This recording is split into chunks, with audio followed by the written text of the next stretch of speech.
Welcome to the accountancy class. In the previous video, we discussed about memorandum of association, that is also known as foundation stone or boundary wall. Today, we will discuss about articles of association, that is the second important document of the company. अब article of association क्या होता है?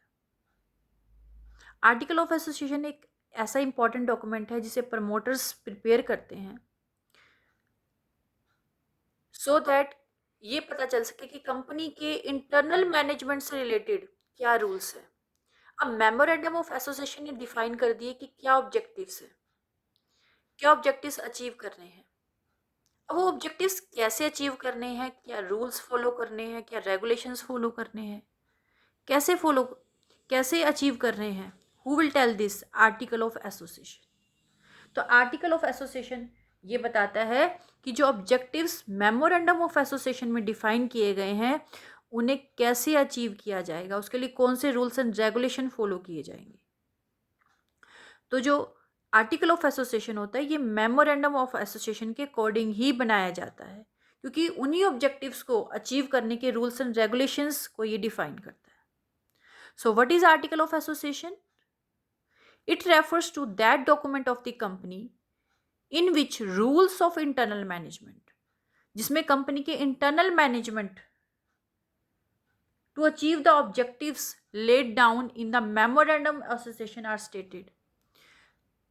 उन rules के बारे में बताया जाता है जो कंपनी के इंटरनल मैनेजमेंट से रिलेटेड है, और वो किस लिए जरूरी है? ताकि जो मेमोरेंडम ऑफ एसोसिएशन में ऑब्जेक्टिव्स दिए गए हैं उनको अचीव किया जा सके।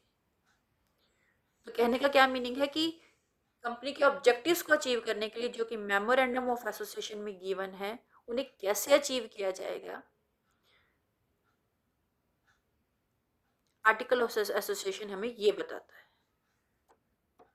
सो memorandum of association functional area की, कंपनी का फंक्शनल एरिया क्या होगा उसे डिफाइन करता है, और आर्टिकल ऑफ एसोसिएशन बताता है कि जो गिवन वर्क है उसे कैसे पूरा किया जाएगा। क्या उसके लिए इंटरनल मैनेजमेंट के रूल्स एंड रेगुलेशन होंगे, जो डिफरेंट पार्टीज हैं, कंपनी से रिलेटेड ऑफिसर्स हैं, शेयर होल्डर्स हैं, डिबेंचर होल्डर्स हैं, उनके क्या राइट्स होंगे। तो that is all written in article of association. Now let us see what are the contents और subject matter of article of association, कि कंटेंट्स क्या है आर्टिकल ऑफ एसोसिएशन के। अलग अलग कंपनीज का आर्टिकल ऑफ एसोसिएशन अलग अलग हो सकता है, it may differ company to company. अब आर्टिकल ऑफ एसोसिएशन में क्या लिखा जाएगा, इसके लिए एक टेबल एफ है जो कि एक स्टैंडर्ड स्ट्रक्चर है आर्टिकल ऑफ एसोसिएशन का, ठीक है, जिसमें रूल्स एंड सब रूल्स डिफाइन किए गए हैं। तो उसके बेसिस पर हम अपना आर्टिकल ऑफ एसोसिएशन प्रिपेयर कर सकते हैं। और इवन पब्लिक कंपनी के लिए आर्टिकल ऑफ एसोसिएशन प्रिपेयर करना नेसेसरी नहीं है, वो इसकी जगह क्या यूज कर सकती है, टेबल एफ यूज कर सकती है आर्टिकल ऑफ एसोसिएशन की एब्सेंस में। लेकिन एक प्राइवेट कंपनी को आर्टिकल ऑफ एसोसिएशन बनाना कंपलसरी होता है। तो let us see what is written in article of association. First is mode of ratification of preliminary contracts. जो हमने कंपनी की फॉर्मेशन से पहले जो भी हमने कॉन्ट्रैक्ट किए हैं, ठीक है, उनको ऑफिशियली कैसे वैलिड बनाया जाएगा, क्या प्रोसीजर होगा, कैसे पार्टीज की कंसेंट ली जाएगी, that will be written. Next is division of various types of shares and rights of the shareholders. अब कि कौन कौन से टाइप के शेयर इशू किए जाएंगे और डिफरेंट शेयर होल्डर्स के क्या राइट्स होंगे। जैसे कि हमने देखा कि जो प्रेफरेंस शेयर होल्डर्स होते हैं उन्हें प्रेफरेंसेस दी जाती हैं कि उन्हें फिक्स रेट से डिविडेंड दिया जाता है, उन्हें कैपिटल भी कंपनी वाइंड अप होने के टाइम इक्विटी शेयर होल्डर से पहले मिल जाती है। तो कौन कौन से शेयर हुए, इक्विटी शेयर्स और प्रेफरेंस शेयर्स हुए। प्रेफरेंस शेयर भी आगे कई टाइप्स के होते हैं, तो हम किस तरह के शेयर इशू कर रहे हैं और उन शेयर होल्डर्स के क्या राइट्स होंगे। Mode of issue and allotment of share को इशू करने के और अलॉट करने का क्या मेथड होगा। फिक्सेशन ऑफ मिनिमम सब्सक्रिप्शन का अमाउंट क्या होना चाहिए, कैसे फिक्स करेंगे हम इसे? अब मिनिमम सब्सक्रिप्शन क्या होता है? मिनिमम सब्सक्रिप्शन वो अमाउंट होता है जो कंपनी को शेयर अलॉट करने से पहले रिसीव हो जाना चाहिए, जो कि 90% होता है साइज ऑफ द इशू का। जितने शेयर इशू किए हैं उसका 90% होता है। तो इतना अमाउंट कंपनी को रिसीव हो जाना चाहिए अगर कंपनी शेयर अलॉट करना चाहती है। तो अगर नहीं रिसीव होता तो कंपनी शेयर अलॉट नहीं कर सकती। नेक्स्ट है method of issuing share certificate. जिन शेयर होल्डर्स ने शेयर्स खरीदे उन्हें शेयर सर्टिफिकेट कैसे इशू किए जाएंगे? Rules regarding call on shares. अब शेयर का जो अमाउंट होता है वो इंस्टॉलमेंट्स में मंगवाया जाता है मोस्टली, ठीक है। छोटी छोटी इंस्टॉलमेंट बना दी जाती है ताकि शेयर होल्डर ईजिली पे कर सके। जैसे उन इंस्टॉलमेंट के नेम होते हैं application, allotment, first call, second call, final call. तो कितनी कॉल की जाएंगी, उन कॉल से रिलेटेड क्या रूल्स होंगे, that are also defined. Mode of increase and decrease of reconstruction of share capital. अगर हम शेयर कैपिटल को इंक्रीज डिक्रीज करना चाहते हैं तो उसका क्या प्रोसीजर होगा? Payment of underwriting commission. अगर हम अंडरराइटर्स अपॉइंट करते हैं तो उनका जो कमीशन है वो कैसे फिक्स करेंगे और ये पेमेंट कैसे किया जाएगा कमीशन का? Payment of commission and brokerage on share and debenture. Share and debenture को सेल करने के लिए जो हम कमीशन या ब्रोकरेज देते हैं उसका पेमेंट कैसे किया जाएगा? Consolidation and division of shares. अगर हमें शेयर का क्या करना है, डिवीजन करना है या उन्हें कंसोलिडेट करना है तो कैसे किया जाएगा? Rules regarding meeting of the company. Company की मीटिंग, कंपनी में क्या करते हैं, शेयर होल्डर्स की मीटिंग बुलाई जाती है टाइम टू टाइम, तो उस मीटिंग से रिलेटेड क्या रूल्स होंगे? कोरम, मिनिमम मेंबर्स कितने होने चाहिए मीटिंग में? एडजर्नमेंट, कब मीटिंग बर्खास्त की जाती है? प्रॉक्सी, पोलिंग कैसे होगी, चेयरमैन, ये सब रूल्स लिखे होते हैं।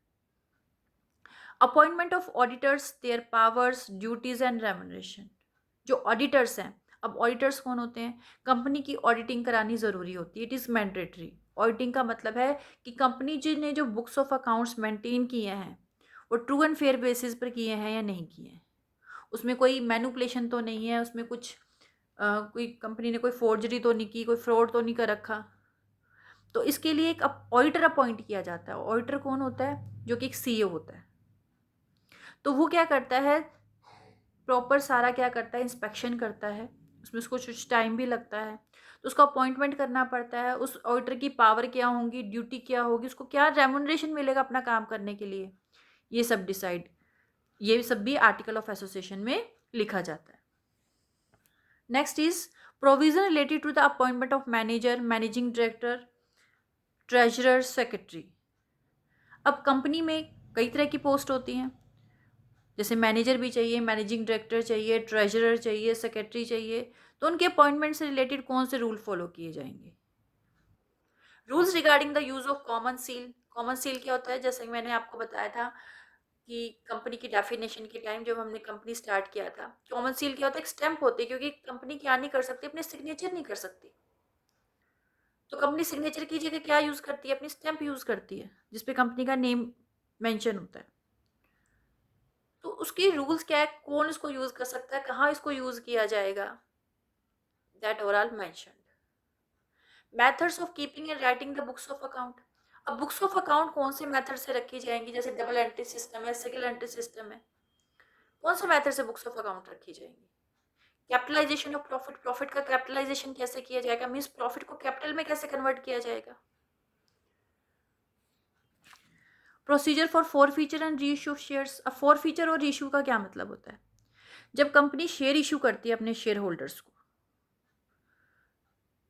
तो उन्हें क्या करना पड़ता है, जो भी इंस्टॉलमेंट, जैसे मैंने बताया कि कंपनी जो शेयर का अमाउंट होती है वो इकट्ठा नहीं मंगवाती, इंस्टॉलमेंट में मंगवाती है ताकि वो इजीली पे किया जा सके।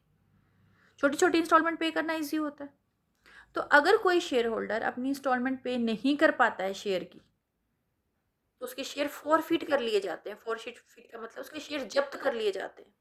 जब्त करने का मतलब जो उसने पैसा दे दिया था ऑलरेडी कंपनी को, वो कंपनी का ही हो जाएगा, उसके शेयर भी वापस ले ली जाएंगे उससे। उसके हाथ कुछ नहीं लगेगा, शेयर होल्डर के हाथ। उसका अमाउंट भी गया जो उसने कंपनी को पे किया था, और उसके शेयर भी चले गए।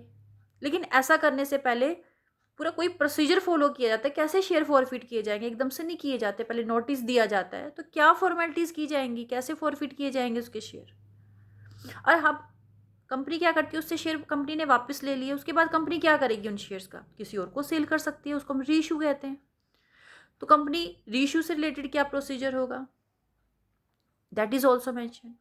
Rules regarding proposals, voting rights of members, members के वोटिंग राइट क्या होंगे, powers of taking loans and it's limits, कितने लोन्स लिए जा सकते हैं, क्या लिमिट है उसकी, बोर्ड ऑफ डायरेक्टर्स की क्या पावर्स होंगी, कितनी डिसीजन मेकिंग पावर है उनके पास, क्या राइट्स हैं उनके, declaration of dividend and rules regarding it's payment.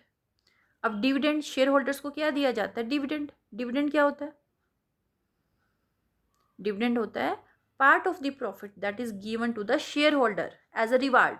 अब शेयर होल्डर ने क्या लगाया, अपना पैसा लगाया बिजनेस के अंदर, तो उसे भी तो कुछ रिवार्ड चाहिए, कुछ रिटर्न में चाहिए उसे भी तो कंपनी क्या देती है, उसे डिविडेंड देती है। डिविडेंड मीन्स जो कंपनी को प्रॉफिट होता है उसका कुछ शेयर वो क्या कर देती है, अपने शेयर होल्डर्स को दे देती है, जिसे हम डिविडेंड कहते हैं। क्योंकि कंपनी ने वो प्रॉफिट कैसे अर्न किया, कैपिटल से तो अर्न किया, कैपिटल यूज करके, और कैपिटल किसकी थी, शेयर होल्डर की थी, तो इसलिए वो डिविडेंड देती है अपने शेयर होल्डर्स को। तो डिविडेंड कैसे डिक्लेयर किया जाएगा, उसका पेमेंट कैसे किया जाएगा शेयर होल्डर्स को, that is also mentioned. Rules regarding the maintenance of reserves end fund. अब कंपनी क्या करती है, अपने फाइनेंशियल पोजीशन को स्ट्रॉन्ग बनाने के लिए रिजर्व्स बनाती है। जैसे हम सेविंग्स करते हैं अपनी सैलरी में से, हमारे पेरेंट्स सेविंग करते हैं, ठीक है, अपने फ्यूचर के लिए, अपने बच्चों के फ्यूचर के लिए करते हैं ना,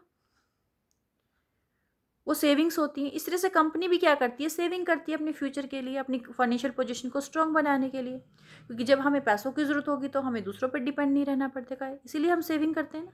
तो इस तरह से कंपनी क्या करती है, सेविंग करती है, उसे क्या कहते हैं, रिजर्व कहते हैं, ठीक है। तो ये भी एक तरह की सेविंग होती है कंपनी की, कि कंपनी प्रॉफिट्स जो कंपनी को हुए वो सारे यूज़ ना करके क्या करे, उसे कुछ बचा के रख ले फ्यूचर के लिए।